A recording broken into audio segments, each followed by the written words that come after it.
Nous te rendons gloire et honneur. Nous levons nos mains et te louons en exaltant ton saint nom. Nous te rendons gloire et honneur. Nous levons nos mains et te louons en exaltant ton saint nom, car tu es grand. Seigneur, tu fais des miracles, nul n'est comparable à toi. Nul n'est comparable à toi, car tu es grand. Seigneur, tu fais des miracles, nul n'est comparable à toi. Nul n'est comparable à toi, car tu es grand. Seigneur, tu fais des miracles, nul n'est comparable à toi. Nul n'est comparable à toi. Oui, nous te rendons gloire et honneur. Nous levons nos mains et te louons en exaltant ton saint nom, car tu es grand. Seigneur, tu fais des miracles, nul n'est comparable à toi. Nul n'est comparable à toi. Seigneur notre Dieu, alléluia. Lui n'est comparable à toi. Tu es si merveilleux, tu es si grand, tu es si bon, tu es si majestueux. Oh, tu es si puissant. Oh, mon âme le reconnaît bien. Et je veux te louer, je veux te rendre grâce, je veux t'exalter, je veux te magnifier. Je veux, oh papa, glorifier encore ton nom qui est au-dessus de tout nom. Ton nom qui est le plus élevé, ton nom qui est très haut, papa, le nom le tout-puissant, le nom qui sauve, le nom qui délivre, le nom qui guérit, oh, le nom qui donne la joie, le nom qui donne la paix, le nom qui rend juste, le nom qui rend capable, le nom qui donne la foi, le nom qui donne la vie, le nom qui est le chemin, le nom qui est la lumière. Sur ton nom, c'est le nom de Jésus. Merci Jésus pour ta présence.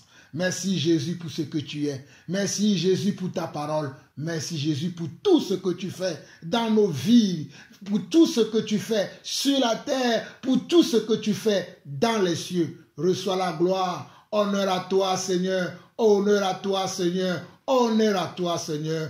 Honneur à toi Seigneur. Dans le nom puissant de Jésus-Christ. Amen. Amen. Amen. Alléluia. Alléluia, mes chers frères et sœurs. Oh, je suis dans la joie de partager ce petit instant avec vous afin de vous encourager, afin de vous donner un peu d'espérance, car je sens que beaucoup d'entre vous, vous avez perdu de l'espérance. Beaucoup d'entre vous, vous êtes fatigués. Beaucoup d'entre vous, vous posez la question de savoir qu'arrivera-t-il demain? Que se passera-t-il demain? Qu'est-ce qui va se passer à cause de tout ce que nous voyons dans les informations à la télévision, à cause de tout ce que nous entendons dans le monde, à cause de tout ce qui se passe aujourd'hui? Nous vivons dans la peur et nous vivons dans l'inquiétude. Nous vivons dans le doute. Mais je veux t'encourager encore aujourd'hui. Je veux t'encourager encore, mon frère. Voilà pourquoi je veux que tu m'écoutes très attentivement. Écoute-moi très attentivement ce soir. Écoute-moi très attentivement. Où que tu sois, écoute-moi très attentivement. Sois attentif à la parole que Dieu va te donner ce soir et ne sois plus déstabilisé. Toi qui es déstabilisé, où que tu sois, toi qui es déstabilisé, écoute le message que Dieu te donne ce soir et tu ne vas plus être déstabilisé. Tu vas demeurer dans la paix et tu vas demeurer dans la joie. Alors dans Jérémie 29, le verset 11, il est écrit ceci. En effet, moi je connais les projets que je forme pour vous, déclare l'Éternel. Projet de paix et non de malheur, afin de vous donner un avenir et de l'espérance. Jérémie 29, le verset 11 dit ceci. En effet, moi je connais les projets que je forme pour vous, déclare l'Éternel. Projet de paix et non de malheur, afin de vous donner un avenir et de l'espérance. Afin de nous donner un avenir et de l'espérance. Voilà les projets que l'Éternel a formés pour toi, mon frère. Voilà les projets que l'Éternel a formés pour toi, ma soeur, où que tu sois. Ce sont les paroles du Seigneur par la bouche de notre frère, le prophète Jérémie. Il dit, en effet, moi, je connais les projets que je forme pour vous, déclare l'Éternel. Projet de paix et non de malheur, afin de vous donner un avenir et de l'espérance. Nous allons voir également une promesse de Dieu, la parole de Dieu qui est la promesse de Dieu, la parole de Dieu qui est la vie de Dieu, la parole de Dieu qui est la puissance de Dieu. Nous allons voir également une promesse de Dieu dans Ésaïe 41, le verset 10 qui dit ceci. N'aie pas peur, car je suis moi-même avec toi. Ne promène pas tes regards inquiets, car je suis ton Dieu. Je te fortifie. Je viens à ton secours. Je te soutiens par ma main droite, la main de la justice. Alléluia. N'aie pas peur, car je suis moi-même avec toi. C'est Dieu qui dit cela, mon frère. C'est Dieu qui dit cela, ma soeur. Ne t'inquiète pas. Ne promène pas des regards inquiets, car je suis ton Dieu. Je te fortifie. Je te fortifie, je viens à ton secours, je te soutiens par ma droite, la main de la justice. Alléluia, alléluia. Donc mon frère, pourquoi as-tu peur? Pourquoi es-tu déstabilisé? Pourquoi tu crains? Pourquoi ne vis-tu pas dans les promesses de Dieu? Les promesses de Dieu, c'est pour toi et pour moi. Les promesses de Dieu, c'est pour nous, les enfants de Dieu. Les promesses de Dieu sont là pour nous, afin que nous puissions nous attacher aux promesses de Dieu. Nous ne devons pas nous attacher aux informations que nous écoutons, ça et là. Mes chers frères et sœurs, il y a beaucoup de messages qui circulent aujourd'hui sur les réseaux sociaux, qui circulent aujourd'hui dans les églises, comme quoi la fin est proche, la fin est imminente, comme quoi le Seigneur revient bientôt. Oui, nous savons que le Seigneur va revenir, nous savons que notre Dieu va revenir, mais personne ne connaît ni l'heure, ni le jour, ni le temps. Comme la Bible dit dans le livre de 2 Pierre, nous savons, le Seigneur l'a annoncé par la bouche de ses saints apôtres qu'il va revenir.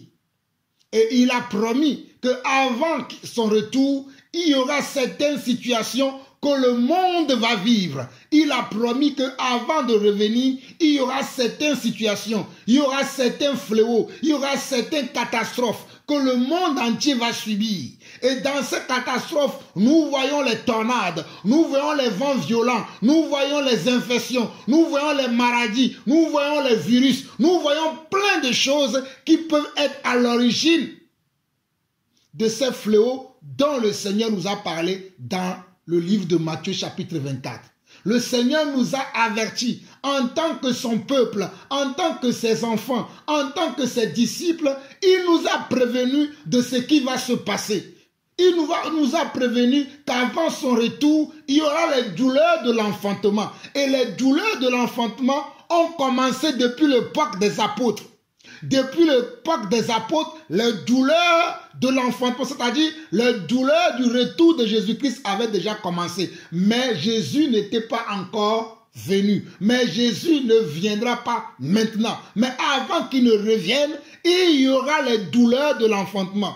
Il y aura des fléaux un peu partout dans le monde. Nous avons vu comment le feu détruit beaucoup de pays actuellement. Aujourd'hui, j'ai même vu encore dans les infos que même en France, il y a le feu qui a détruit certaines villes. Nous avons vu dernièrement en Grèce, le feu a détruit une partie de la Grèce, comme au Canada pareillement, et aussi aux États-Unis. Nous avons vu également que même l'Haïti a eu encore un tremblement de terre. Ce pays qui souffre depuis des années. Mais ce n'est que les douleurs de l'enfantement. Ce n'est que le commencement des choses. Mais je vois beaucoup d'enfants de Dieu affolés aujourd'hui. Je vois beaucoup de serviteurs de Dieu affolés aujourd'hui. Je vois beaucoup de gens affolés, attristés, stomaqués, qui ont peur. Mais je veux te rassurer, mon frère, aujourd'hui par cette parole. Je veux te rassurer aujourd'hui par cette parole de Ésaïe 43, le verset 2. Ésaïe 43, le verset 2 dit ceci. Si tu traverses de l'eau, je serai moi-même avec toi. Si tu traverses les fleuves, ils ne te submergeront pas. Si tu marches dans le feu, tu ne te brûleras pas et la flamme ne te fera pas mal. Mon frère, ce message est pour toi. Ma soeur, ce message est pour toi. Si tu traverses de l'eau, je serai moi-même avec toi. Si tu traverses les fleuves, ils ne te submergeront pas. Si tu marches dans le feu, tu ne te brûleras pas et la flamme ne te fera pas de mal.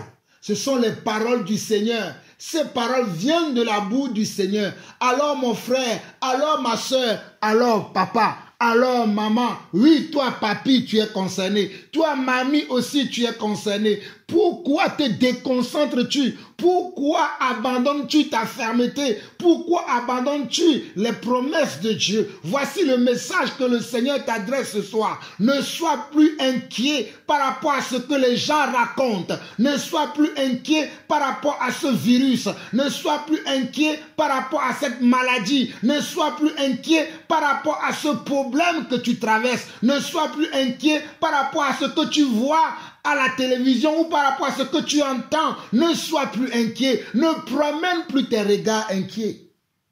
Car le Seigneur te dit, si tu traverses de l'eau, je serai moi-même avec toi. Si tu traverses les fleuves, ils ne te submergeront pas. Si tu marches dans le feu, tu ne te brûleras pas et la flamme ne te fera pas de mal.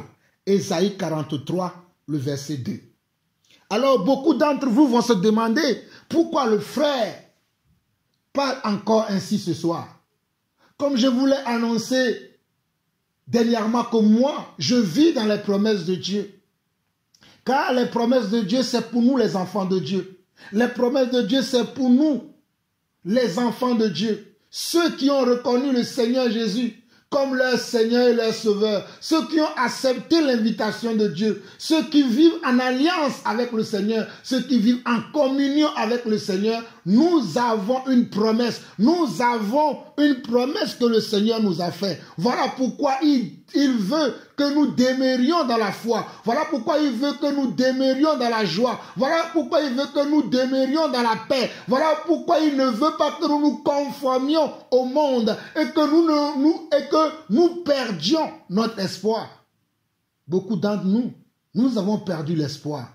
Beaucoup d'entre nous, nous avons perdu la joie de vivre. Beaucoup d'entre nous, nous avons perdu l'amour de la parole de Dieu.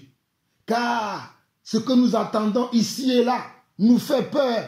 Le monde s'est arrêté depuis que ce virus a commencé. Le monde s'est arrêté. Tout tourne autour de ce virus maintenant. Tout tourne autour de cette maladie qui est le coronavirus. Mais je t'exhorte, mon frère, ce soir. Je t'exhorte, ma soeur, ce soir. Sors de là. Ne demeure pas dans cet état de peureux ou de celle qui a peur de tout. Ne reste pas dans cet état. Sors de cet état. Crois en ton Dieu. Crois aux promesses de Dieu et vis dans ces promesses de Dieu. Confesse ces promesses de Dieu. Confesse-le pour ta vie.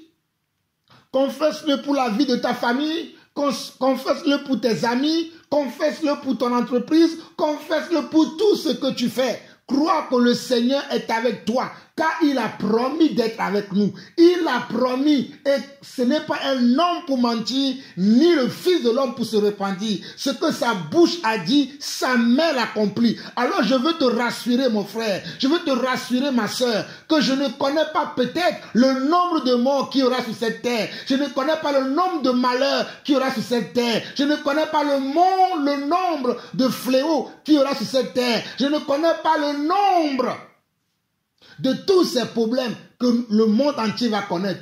Mais je connais quand même les promesses de Dieu.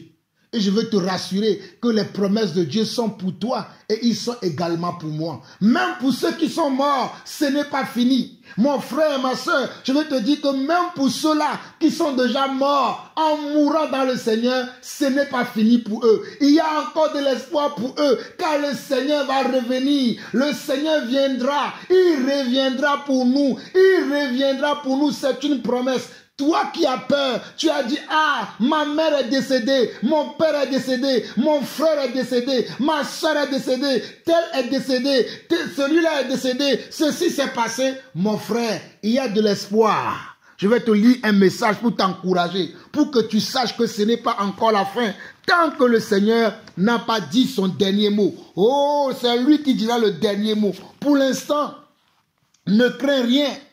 Sois sans crainte, sois simplement dans la paix et dans la joie. Et attends de voir les merveilles de Dieu. Attends de voir la puissance de Dieu s'accomplir. Tu verras que nous avons un grand Dieu. Alors dans 1 Thessaloniciens chapitre 4, nous allons lire du verset 13 au verset 17. 1 Thessaloniciens chapitre 4, nous allons lire du verset 13 au verset 17.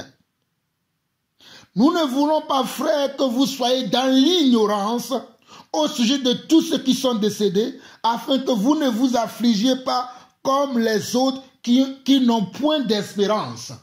Mon frère, ton père est mort par le coronavirus. Ma soeur, ta mère est décédée par le coronavirus. Oh, mon ami, toi qui as perdu un membre de ta famille, frappé par cette maladie, ne sois pas dans l'ignorance. Ne sois pas dans l'ignorance. Ne sois pas dans l'ignorance.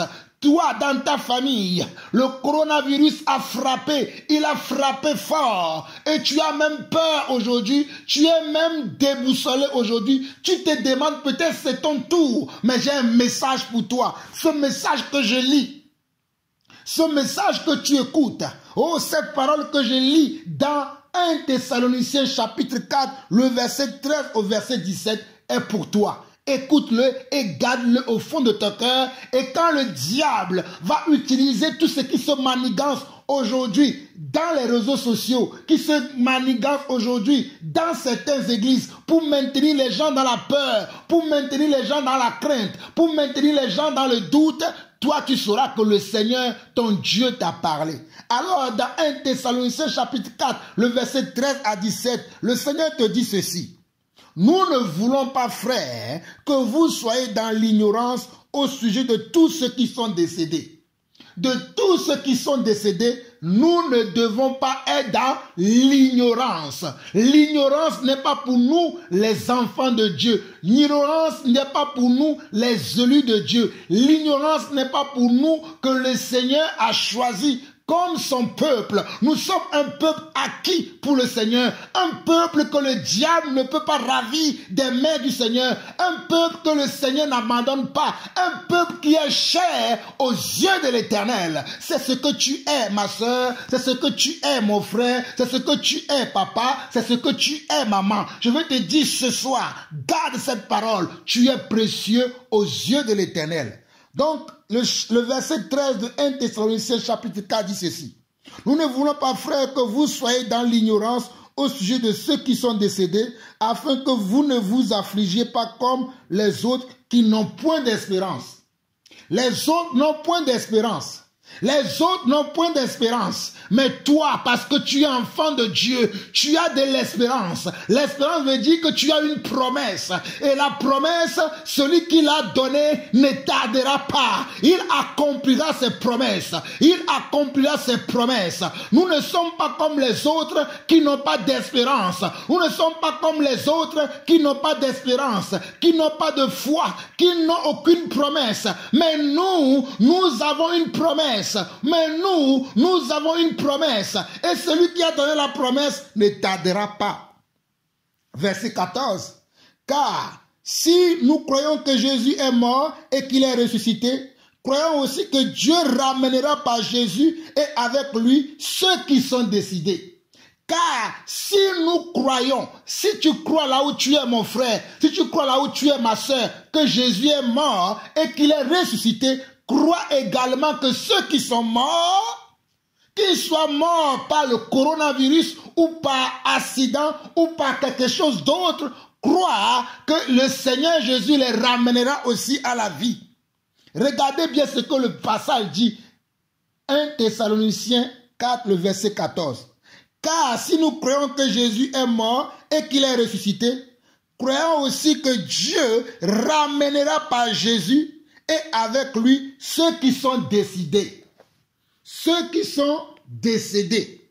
Ceux qui sont décédés, le Seigneur les ramènera à la vie. Voilà pourquoi vers le verset 15, il va nous dire comment cela va se passer. Du verset 15 au verset 17, de quelle manière les morts en Christ reviendront-ils en vie? De quelle manière ceux qui sont morts en étant dans le Seigneur, ils sont quand même morts, ils sont quand même frappés de maladies, ils sont quand même frappés de certains fléaux.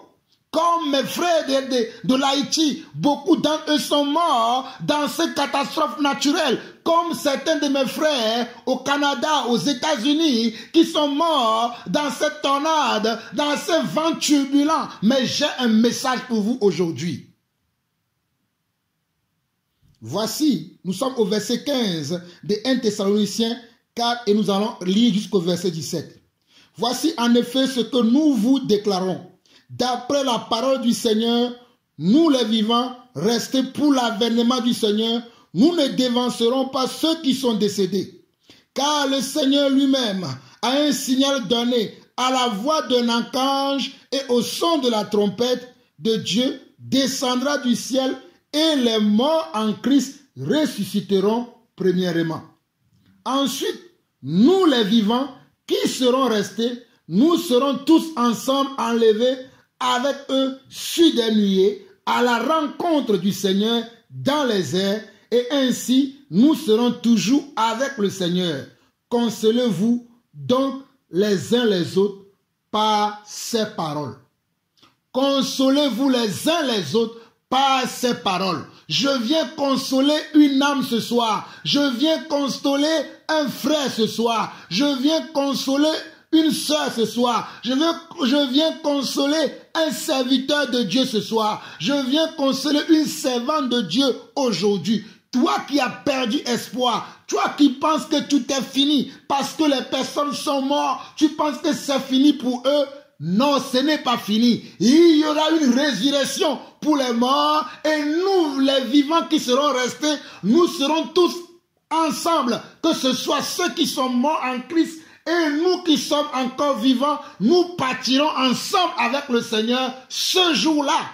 Lorsque le Seigneur aura décidé que ce temps-là est terminé et qu'il va venir nous chercher, nous partirons ensemble avec lui. Alors là, dans ta famille, celui qui est mort, et on lui a diagnostiqué, on a fait un diagnostic, on a dit, il est mort par le coronavirus, et tu as dit, c'est fini. Oh, quel malheur! Pourquoi ma mère est morte par cette maladie? Pourquoi mon frère est décédé par cette maladie? Pourquoi ma famille subit cette honte? Pourquoi c'est à nous que cela est arrivé? Ce message est pour toi aujourd'hui. 1 Thessaloniciens chapitre 4, verset 15 au verset 17. Voici en effet ce que nous vous déclarons d'après la parole du Seigneur. Nous les vivants restés pour l'avènement du Seigneur, nous ne dévancerons pas ceux qui sont décédés. Car le Seigneur lui-même a un signal donné à la voix d'un archange et au son de la trompette de Dieu descendra du ciel et les morts en Christ ressusciteront premièrement. Ensuite, nous les vivants qui serons restés, nous serons tous ensemble enlevés avec eux sur des nuées à la rencontre du Seigneur dans les airs et ainsi nous serons toujours avec le Seigneur. Consolez-vous donc les uns les autres par ces paroles. Mes chers frères et sœurs, nous devons nous consoler par ces paroles car c'est une promesse de Dieu. Le Seigneur ne tarde pas dans l'accomplissement de la promesse. Le Seigneur ne tarde pas dans l'accomplissement de la promesse. Ce qu'il a promis, il le fera. Il n'est pas un homme pour mentir, ni le fils de l'homme pour se repentir. Le Seigneur ne tarde pas dans l'accomplissement de la promesse. Mes chers frères et sœurs, il y a eu des fléaux à l'époque des apôtres. Il y a même l'apôtre Jacques qui a été éventré. Oh, il y a Étienne qui a été lapidé. Il y a eu Paul qui a été lapidé plusieurs fois. Nos prédécesseurs ont souffert, mais ils attendent aussi la résurrection de leur chair. Ils attendent aussi la résurrection de leur chair. Alors mon frère, ma soeur, peu importe ce que tu subis, peu importe le malheur qui est tombé sur ta famille, peu importe ce que tu écoutes dans les informations que nous recevons actuellement à la télévision, sur les réseaux sociaux et même parfois dans certaines assemblées,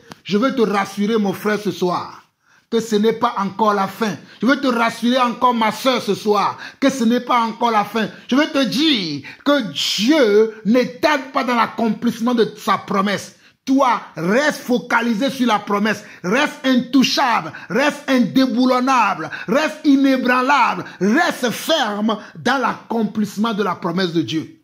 Reste ferme. Dans 2 Pierre chapitre 3, 2 Pierre chapitre 3, on n'a pas le temps. Si vous avez le temps, vous allez lire chez vous à la maison. Je vais lire simplement le verset 17 au verset 18 pour vous qui dit ceci. Vous donc, bien-aimés, qui êtes avertis, tenez-vous sur vos gardes, de peur qu'entraînés par l'égarement des impies, vous ne veniez à déchoir de votre fermeté.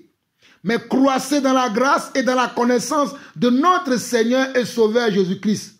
À lui soit la gloire, maintenant et pour l'éternité. Amen. Regardez bien ce que l'apôtre Pierre dit ici. Il dit, vous donc, bien-aimés frères, qui êtes avertis, tenez-vous sur vos gardes, de peur qu'entraînés par l'égarement des impies, vous ne veniez à déchoir de votre fermeté, mais croissez dans la grâce et dans la connaissance de notre Seigneur et Sauveur Jésus-Christ. À lui seul soit la gloire, maintenant et pour l'éternité. Amen. Oh, je suis en train de parler des promesses de Dieu. Oh, as-tu la foi, mon frère? Ma soeur, as-tu la foi? Dans Hébreux 11, le verset 1 à 6, il est écrit, « Or, la foi est une ferme assurance des choses qu'on espère, une démonstration de celles qu'on ne voit pas. » Or, la foi est une ferme assurance des choses qu'on espère, une démonstration de celles qu'on ne voit pas. Pour l'avoir possédé, les anciens ont obtenu un témoignage favorable. C'est par la foi que nous reconnaissons que l'univers a été formé par la parole de Dieu, en sorte que ce qu'on voit n'a pas été fait de choses visibles. C'est par la foi qu'Abel offrit à Dieu un sacrifice plus excellent que celui de Caïn. C'est par elle qu'il fut déclaré juste, Dieu approuvant ses offrandes, et c'est par elle qu'il parle encore, quoique mort. Regardez, quelqu'un a eu foi en Dieu. Son nom c'était Abel. Et il offrait de vrais sacrifices, de bons sacrifices à Dieu. Mais il est quand même mort. Je te dis, mon frère, Abel est mort dans la justice de Dieu. Abel est mort dans la foi, dans la promesse de Dieu. Mais Abel attend encore aujourd'hui la résurrection de sa chair. Il attend la résurrection. Et toi, pourquoi tu as peur? Regarde bien le verset 4, on nous dit, Hébreux 11, le verset 4 dit, c'est par la foi qu'Abel offrit à Dieu un sacrifice plus excellent que celui de Caïn. C'est par elle qu'il fut déclaré juste. C'est par elle qu'il fut déclaré juste. Par quel acte? L'acte de sacrifice qu'il a posé. Il a donné un sacrifice à Dieu et par ce acte-là, il a été déclaré juste. Cependant, Dieu a éprouvé ses offrandes et c'est par elle qu'il parle encore, quoique mort. Mais plus tard, Abel a été tué par son frère Caïn. Abel a été tué par son frère Caïn. Mais même dans la mort, Abel parlait encore. Même dans la mort, la voix d'Abel se faisait entendre au ciel. Même dans la mort, la voix d'Abel se faisait entendre au ciel. Alors mon frère, ma soeur, N'aie pas peur pour la mort. N'aie pas peur de la mort. N'aie pas peur de la mort. La mort n'est pas une fin en soi. La mort est le repos de l'âme. Alléluia. La mort est la fin de ta mission sur terre. La mort est la fin de ta destinée sur terre. La mort est la fin de ta mission sur cette terre. Alors n'aie pas peur de la mort. Verset 5 au verset 6 d'Hébreux chapitre 11 dit ceci. C'est par la foi qu'Enoch fut enlevé pour qu'il ne voie point la mort. Et il ne parut plus parce que Dieu l'avait enlevé. Car avant son enlèvement, il avait reçu le témoignage qu'il était agréable à Dieu. Regardez comment la foi agit. La foi agit différemment, chacun selon que Dieu lui-même a décidé. Abel a eu foi en Dieu. Lui, il est mort. Enoch, lui, il a eu foi en Dieu, mais il n'est pas mort, lui. Dieu l'a enlevé avant qu'il ne voie la mort. Vous voyez comment notre Dieu a plusieurs tours dans son sac. Abel aussi a eu foi en Dieu. C'est pas la foi qu'il a offert comme une offrande d'excellente qualité à Dieu. Et Enoch aussi a eu foi en Dieu. Mais Enoch n'a pas connu la mort. Regardez bien le verset 5 d'Hébreux chapitre 11. C'est par la foi qu'Enoch fut enlevé pour qu'il ne voie point la mort. C'est pas la foi. C'est par la foi qu'Enoch fut enlevé pour qu'il ne voie point la mort et il ne parut plus parce que Dieu l'avait enlevé, car avant son enlèvement, il avait reçu le témoignage qu'il était agréable à Dieu. Voilà pourquoi le verset 6 dit: or, sans la foi, il est impossible de lui être agréable, car il faut que celui qui s'approche de Dieu croit que Dieu existe et qu'il est le rémunérateur de ceux qui le cherchent. Or, sans la foi, il est impossible d'être agréable à Dieu, car il faut que celui qui s'approche de Dieu croit que Dieu existe et qu'il est le rémunérateur de ceux qui le cherchent. Alors, mon frère, pourquoi as-tu peur? Puisque tu cherches le Seigneur notre Dieu, par ta foi, tu le cherches, par ta vie de foi que tu mènes, ta vie de croyance, ta vie où tu es là tout le temps, à se focaliser sur le Seigneur, à prendre ses promesses pour toi, à vivre que pour lui, à ne parler que de lui, à ne chanter que lui. Oh mon frère, pourquoi désespères-tu? Tu peux même mourir, mais sache que quand tu meurs, cela ne veut pas dire que le Seigneur n'est pas avec toi. C'est parce que le Seigneur est avec toi que parfois même tu vas mourir parce que ta mission est terminée. Comme la mission d'Étienne. Le jour où Étienne mourait, le Seigneur l'a recueilli. Alléluia. Le jour où Étienne mourait, le Seigneur l'a recueilli. Alors mon frère, si tu dois mourir pendant ce temps où il y a beaucoup de fléaux qui frappent le monde, sache que le Seigneur te recueillera. Sache que tu iras dans le sein d'Abraham. Sache que tu iras dans le sein d'Abraham. Sache que tu seras gardé dans le sein d'Abraham. Mon frère, ma soeur, je ne sais pas celui qui te rend ainsi peureux, mais je veux t'assurer quelque chose aujourd'hui. Avant que Dieu ne détruise la terre à l'époque de Noé, Dieu a pris soin de sauver Noé et sa famille. Avant que Dieu ne détruise Sodome et Gomorrhe, Dieu a pris soin de sauver Lot et ses enfants.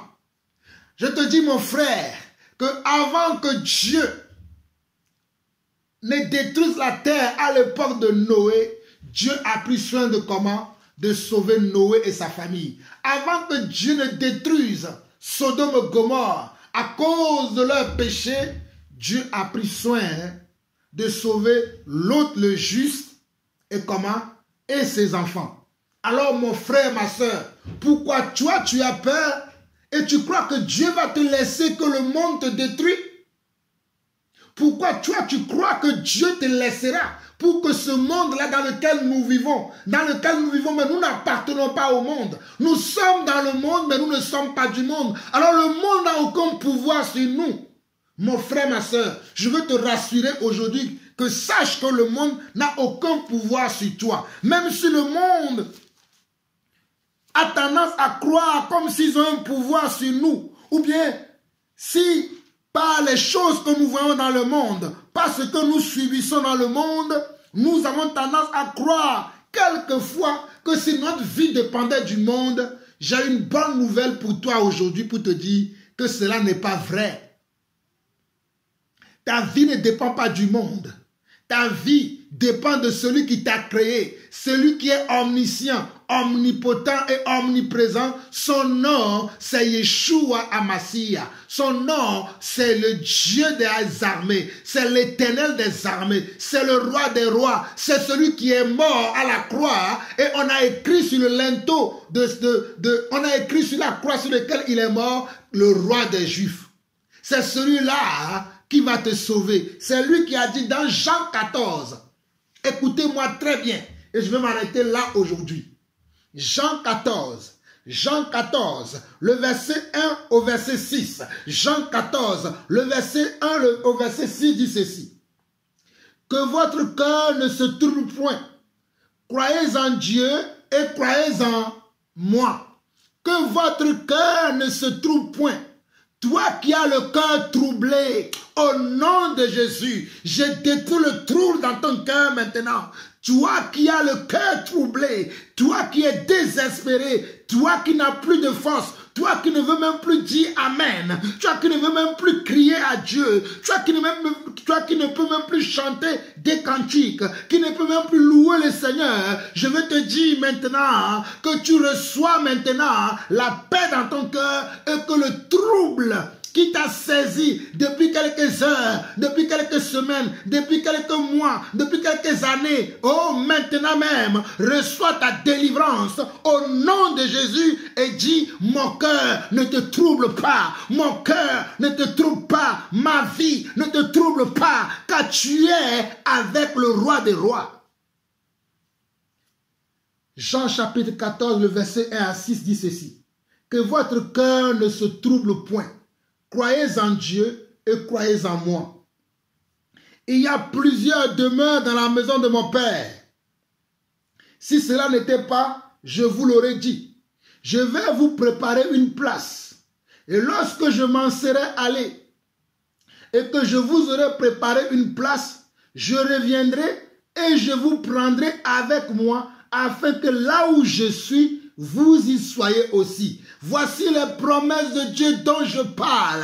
Oh mon frère, ma soeur, nous avons des promesses. Celui qui a promis ne tardera pas dans ses promesses. Il a dit qu'il a beaucoup de demeures dans sa maison. Il est parti pour nous préparer une place. Lorsqu'il aura préparé une place pour chacun d'entre nous, il reviendra nous chercher. Alléluia, alléluia, que c'est merveilleux. Verset 4. Vous savez où je vais et vous savez le chemin. Thomas lui dit, Seigneur, nous ne savons pas où tu vas. Comment pouvons-nous en savoir le chemin? Jésus lui dit, oh, regardez ce que Jésus lui dit. Jésus lui dit, je suis le chemin, la vérité et la vie. Nul ne vient au Père que par moi. Alors la vérité c'est Jésus, le chemin c'est Jésus, la vie c'est Jésus. Alors mon frère, n'aie pas peur si tu as Jésus dans ta vie, si tu t'es réconcilié avec Jésus, si tu es connu de Dieu, si tu es connu de Dieu, peu importe ce qui t'arrive, peu importe ce qui t'arrive, même si tu es malade, même dans la maladie, Dieu est avec toi, même dans la mort, Dieu est avec toi, même dans la maladie, Dieu est avec toi. Je veux te rassurer, mon frère, ce soir. Je veux te rassurer. Même dans la mort, Dieu est avec toi. Même dans la maladie, Dieu est avec toi. Voilà pourquoi il est écrit voilà pourquoi il est écrit ici, dans Jean chapitre 14, le verset 1 à 6, que je vais relire très rapidement, qui dit que votre cœur ne se trouble point. Croyez en Dieu et croyez en moi. Il y a plusieurs demeures dans la maison de mon Père. Si cela n'était pas, je vous l'aurais dit. Je vais vous préparer une place.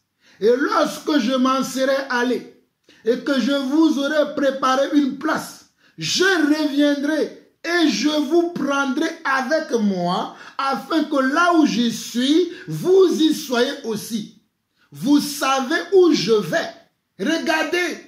Vous savez où je vais. Nous savons là où il est allé. Nous savons là où notre Dieu, là où notre Sauveur, là où notre Roi, là où notre Maître est allé. Nous le savons. Oh, nous ne pouvons pas dire que nous ne le savons pas. Nous connaissons là où il est allé. Nous savons là où il est allé. Il est allé au ciel s'asseoir. Là où il était avant de descendre au milieu de nous pour être un modèle pour nous. Il est reparti là-bas pour nous préparer une place à chacun d'entre nous. Et lorsque chacun d'entre nous aura sa place préparée en haut, il descendra encore de nouveau sur terre pour venir nous chercher.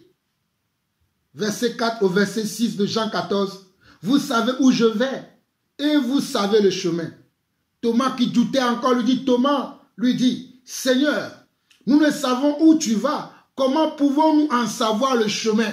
Alors mon frère, sache que le temps de doute peut venir. Comme Thomas aussi a eu peur, comme Thomas aussi a eu le cœur troublé, même si Thomas était avec le roi des rois, le Seigneur des seigneurs, qui le rassurait, mais Thomas a douté. Thomas a eu peur. Et le Seigneur lui a dit au verset 6, Jésus lui dit, je suis moi le chemin, moi qui te parle, moi qui est avec vous, moi qui vous a enseigné, moi qui vous a sauvé, moi qui vous a pris, moi qui vous a appelé à travailler avec moi. Je suis le chemin, la vérité et la vie. Nul ne vient au Père que par moi. Alors Thomas, rassure-toi, il ne t'arrivera rien. Sache que moi je suis là, je serai là avec toi. Il ne t'arrivera rien. Et là où je suis, tu connais le chemin. Si je dois t'appeler avant que je n'arrive pour chercher les autres, sera ma décision. Mais toi, Thomas, ne crains rien. En d'autres mots, voilà les paroles que Dieu a données à Thomas. Alors je donne la même parole à toi, mon frère quelque part, à toi, ma soeur quelque part, à toi, maman, à toi, papa, à toi, papi, à toi qui as peur quelque part, je te donne la même parole aujourd'hui. Car beaucoup sont ceux-là qui ont perdu espoir. Beaucoup sont ceux-là qui sont tourmentés, qui ne dorment plus la nuit, qui ne savent plus à quel sein se vouer, qui ne savent plus quoi faire parce qu'ils sont malades, parce qu'ils ont peur du vaccin, parce qu'on a dit que le coronavirus c'est la fin, que c'est... Oh mon frère, qui t'a dit cela? Tu n'es pas encore enlevé. La promesse là que je viens de te lire dans Jean 14, le verset 1 à 6 n'est pas encore accompli. Alors personne ne détruira ta vie. Je veux t'assurer mon frère, je veux t'assurer ma soeur que la parole que je viens de te lire dans Jean 14, le verset 1 à 6 n'est pas encore accompli. Alors personne ne détruira ta vie. Même ne serait-ce que même un abeille, oh, qui peut te détruire ta vie? Même un moustique ne te fera rien. Personne ne touchera ta vie, car ta vie est précieuse aux yeux de Dieu. Voici un dernier verset encore pour toi, pour t'encourager, toi mon frère. On va prendre encore Jean 11, le verset 25 au verset 26. Jean 11, le verset 25 au verset 26 qui dit ceci. Jésus lui dit, je suis la résurrection et la vie. Celui qui croit en moi vivra même s'il meurt. Jésus dit, je suis la résurrection et la vie. Celui qui croit en moi vivra même s'il meurt. Pourquoi as-tu peur de la mort? Même si tu meurs, tu auras de la vie. Et ça, ce n'est pas un mensonge, c'est la vérité. Car je connais quelqu'un qui est mort, mais qui vit. Alléluia. Je connais quelqu'un qui est mort, mais qui vit au siècle des siècles. Son nom, c'est Yeshua Hamashiach. Son nom, c'est Yeshua Hamashiach. Il était mort. Le monde l'a vu mourir, mais il est ressuscité des morts. Et il vit toujours. Alléluia. Je connais quelqu'un d'autre qui est mort, mais qui est dans le sein, qui est dans le sein de Dieu. Son nom, c'est Abraham. Je connais quelqu'un qui n'a pas connu la mort, qui est Enoch. Alléluia. Je connais quelqu'un qui est mort, mais son nom, il est mort, mais son sang parlait encore. Je te parle d'Abel.